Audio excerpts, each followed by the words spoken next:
step worth taking. If the path we face is the one God's making, when He says go, we won't be alone. Let's take a leap of faith. Welcome to the Tales of Zeke and Elliot, Parables Worth Pondering. Best friends Zeke and Elliot are two frogs that have many adventures around Bicker's Pond. Today, Zeke and Elliot are caught up in a whole new adventure that will change both of their lives. I'm Leah. Come with me and we'll dive into today's story, A Dreamer's Tale. Elliot had just been dreaming about a huge metal thing with claws and fangs digging up the ground near his home. The thing was yellow, loud, and rumbled like thunder. It ate all the trees around it and left huge holes in its path. Every creature in the area ran for cover. Then, Elliot was floating. He felt weightless. He wasn't afraid, but he didn't know where he was. He looked around for Zeke, his best friend, but couldn't find him. The frog awoke with a start. Whoa, that's the third time this week I've had that dream. I need to find Zeke and tell him about it. Elliot hopped out of bed, grabbed his flat cap, and headed to Zeke's. The two friends had known each other since they were tadpoles and knew the pond better than any two creatures around. The pond sits at the bottom of a grassy hill surrounded by lush woods. Wildflowers color the boundary between the grass and the trees, while moss blankets the stumps that dot the landscape. The underbrush bustles with activity from local wildlife. One of the stumps near the pond was Elliot's destination, Zeke's house. The welcome mat was covered with leaves and a few cobwebs clung to the doorframe. Elliot tidied up the area a bit before knocking on his friend's door. Inside, Zeke snapped his last suspender in place, grabbed his fishing gear, and answered the door. Oh, hey, Elliot. I was just about... Zeke, I had that dream again, about the huge thing with fangs and claws, and this time I was floating in water, I think. But it wasn't the pond. What do you suppose it means? That you've had way too much ice cream at Ruby's. No. Dreams are important sometimes, aren't they? Well, I reckon they are. But what does a giant thing that leaves big holes in the ground mean? I don't know. Maybe later we could go ask Meadowlark and see if she has any advice to share. She'll probably tell you the same thing I do. Don't eat so many French fries from the crispy bark and lay off of Ruby's ice cream before bed. Maybe, but it wouldn't hurt to ask. Hey, by the way, how did the house hunting go yesterday? Okay, I guess. The only thing I really liked was right next to the Stompin' Stump, and that's too much noise and commotion for me. You'll find something. You'll know it when you see it. Zeke and Elliot headed to the pond for a few hours of fishing at their favorite spot. The half-rotted tree limb hung out from the bank, which made a perfect spot for the two frogs to dangle their feet in the water. After fishing, they took a ride from Lilypad Station across the pond. The chipmunk who drove them was named Nash. She was tiny and quick, but couldn't concentrate long enough to remember where she was taking you. So you always had to make sure there was enough time to spare when you hopped on the taxi with her. The newt was telling me about the biggest fish ever seen in Bicker's Pond. It was so big it took 3 frogs, 2 turtles, and a flockful of bunnies to help reel it in. Once it was on shore, they used a huge, heavy crank to haul it up in the air. Later that evening, sounds of music and laughter echoed through the woods and over the water from the largest stump. This gathering place was known as the Stompin' Stump. You could see stringed lightning bugs hanging from each mushroom canopy table. Creatures sitting on the red toadstools at the soda shop counter were finishing off their favorite shakes and cones. The curious noises coming from over the hill were the topic of everyone's conversation. The proprietor, Ruby, a beautiful grasshopper with a fringed headscarf, was wiping off tables as a band of crickets finished their last set for the night. The two frogs seated themselves on a toadstool with their favorite scoops of Ruby's famous ice cream, Vanilla Bee and Goose Tracks. So, boys, what are your thoughts about those noises from over the hill? Elliot, that's why you're having those crazy dreams. We've all heard those noises for days, and now your imagination is going wild. Dreams? More like nightmares. There's this huge thing. Monster! A huge metal monster over the hill with a humongous claw that tears up the ground.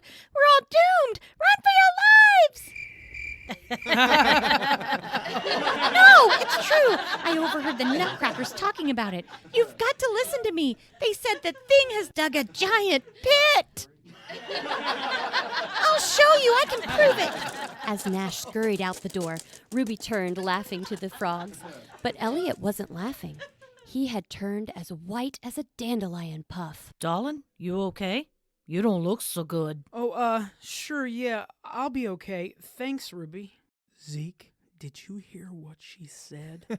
Isn't that Nash? What a kidder. Giant fish in the pond and now a monster with claws digging up a huge pit. Oh, come on, Elliot. You don't really think she was talking about your dream, do you? Are you kidding? She described exactly what I've been dreaming. Have you been listening to me at all? The pit was new. You never mentioned the pit. That's not the point. Something has got to be going on here, right? How about we go explore tomorrow? We could search and report back. Now that's a great idea. You know I love adventures. The next morning, Elliot was walking to meet Zeke when a small squeak and angry voices caught his attention. As he rounded a bush, he caught sight of Nash, cornered by the Nutcrackers, a gang of squirrels. Elliot moved closer to make out their conversation. Nash was nervously explaining herself to them. You can't keep me here. I just came to ask about the thing over the hill. I have a business to run and customers will wonder where I am. I promise I won't tell anyone where you hid the nuts. That won't do, Pipsqueak. We can't have anyone knowing where we put our stash. What should we do with her, boys? Let's tie her up by her toes. No. We should throw her into Hey, the guys, pond. what's going on? Well. Who do we got here? It's a frog, Lenny. I can see it's a frog, Wally. I meant, never mind. I was just out for a walk when I heard my friend Nash here promising that she wouldn't share your secret.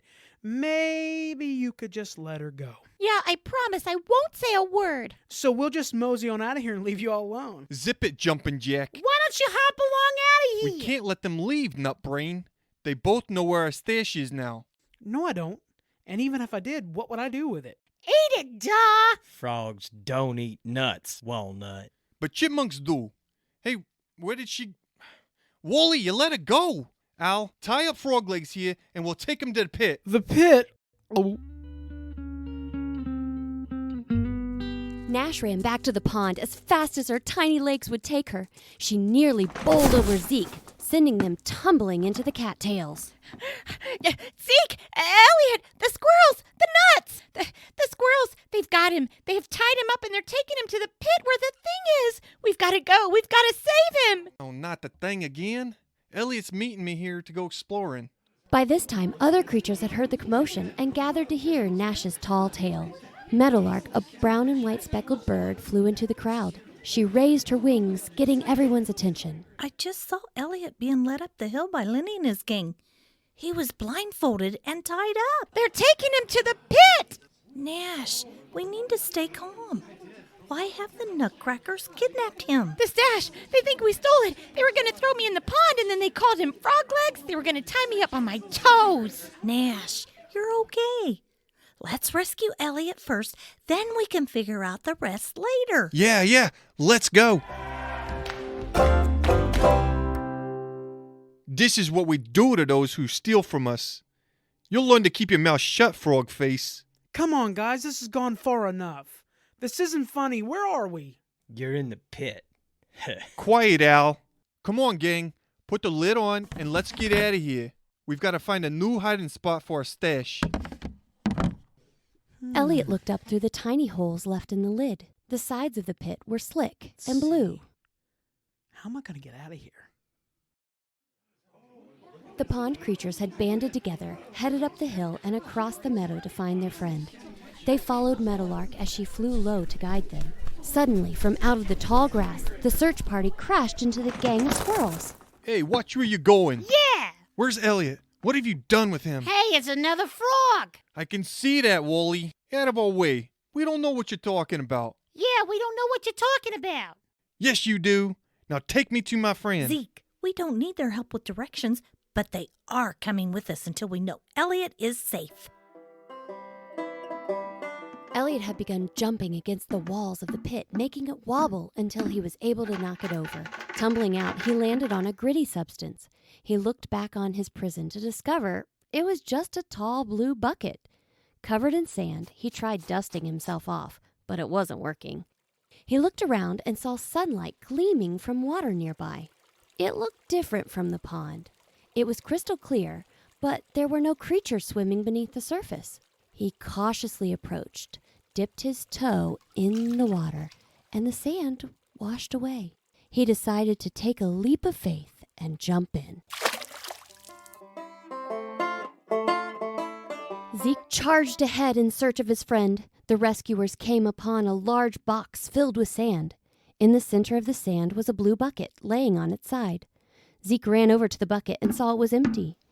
Elliot was nowhere to be found. Hey, I thought you said Elliot would be inside the blue bucket. He was. At least that's where we left him. The thing ate him. He's gone. We're next. Run for the hills. Nash, calm down. We need to find Elliot. This isn't helping. Are you talking about that digging thing? That's not something to be afraid of. We squirrels see it all over. It just comes and digs a hole, and then it leaves. It won't hurt you unless you get in its way. Yeah. Then where's Elliot? Hi, guys. What you doing? Elliot! We were searching for you. Are you okay, buddy? Look, I'm floating. It's like my dream. Look at this. It's like a giant donut. Look how glad you're okay. We were worried about This is you. really nice. I really like it here. The water is calm, clean, and it's not as crowded. But is it safe? There's nothing living in there, and the ground around it is like one big smooth rock. It feels great. I've been in here for a while, and I'm okay. Hey, Zeke. I think this is it. I think I want to move here. What? Are you serious? Isn't this a bit far? It's not that far from the pond, and we can still meet up at the Stop and Stump. Yeah, but you'll be alone. Won't you be scared? I won't be alone. There are all sorts of creatures that live here. Nash, I was a little scared earlier when I was blindfolded, tied up, and, thrown into a pit. So we done here? We gotta move our stash. Lenny, don't you want to say something before you leave? To Elliot? Sure. Sorry about today, Elliot. We regret that we had to tie you up and all that stuff. We good? Yeah. What you meant as harm, God worked for my good. That's a little like the story of Joseph in Genesis. His brothers sold him into slavery, but God turned it around and raised him up to be a leader and saved his people. As for you, you meant evil against me, but God meant it for good. The Nutcrackers headed out to find a new hiding spot, while the group of friends headed back to Bicker's Pond. It had been a rough day, and everyone decided to go to the Stomp and Stump to try Ruby's new flavor, Lizard Lime. Sitting on their favorite toadstools, the two frogs tasted the tart ice cream. Wow, that's got some zing. Sure does. I love it. Hey, Zeke, you gonna help me move tomorrow? Thanks for listening to today's episode of The Tales of Zeke and Elliot, Parables Worth Pondering. Parables are simple stories used to illustrate a moral or spiritual lesson.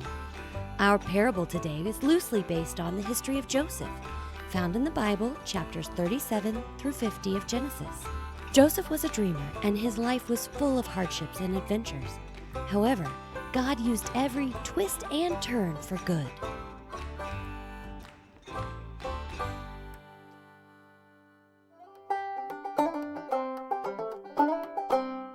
Welcome to Insightful Information with Kelly and Candy. I'm Kelly. And I'm Candy. Each episode, we'd like to share some insightful information about the creatures or environment from our story. Do you mean like, what is a fluffle of bunnies? Exactly. This week, Nash mentioned a fluffle of bunnies. A fluffle is what a large group of wild bunnies is called. That is so cute. Kids, God's creation is full of wonder and excitement. We hope you enjoy hearing these little tidbits every week. Thank you for joining us. We'll see you next week. Bye, kids. Parents, if you enjoy these stories, please like and review us on your favorite podcast app. Don't forget to share us with your friends. We look forward to meeting with you again. Until then, when God leads, don't be afraid to take your next leap of faith.